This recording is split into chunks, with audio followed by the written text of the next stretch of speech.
Sa plus grande réussite, cette pyramide. Début des années 80, il inaugure un centre de formation novateur et moderne. Nous sont sortis une première génération très brillante. Ils étaient une douzaine, tous devenus professionnels, et 4 ou 5 en équipe de France, Basile Boli, Ferreri, Cantona, Bayrua. Commencent alors les 30 glorieuses du club. Une demi-finale de Coupe d'Europe face au Borussia Dortmund.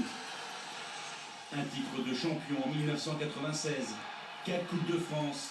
Auxerre devient un grand du championnat grâce à quelques achats judicieux, son école de football et ses valeurs. C'était toujours à force de courage, de générosité, de travail, d'humilité.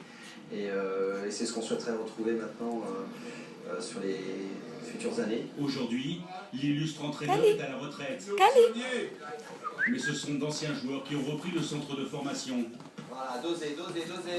Pointe de pied. Raphaël Guerrero. Alors, orientez-vous. Là. Coup de pied.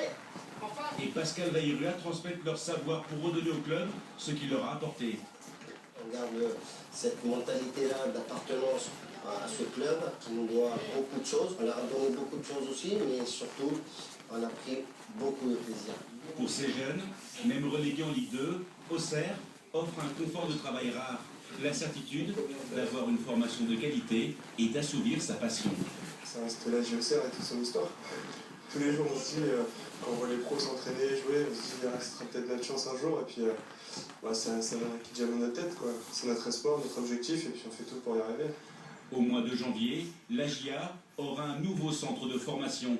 Il sera l'un des plus modernes d'Europe, un cocon pour des élèves qui rêvent de redonner à leur club le lustre perdu depuis quelques saisons. L'abbé Deschamps attend que tout recommence, comme à l'époque où la pyramide était une référence.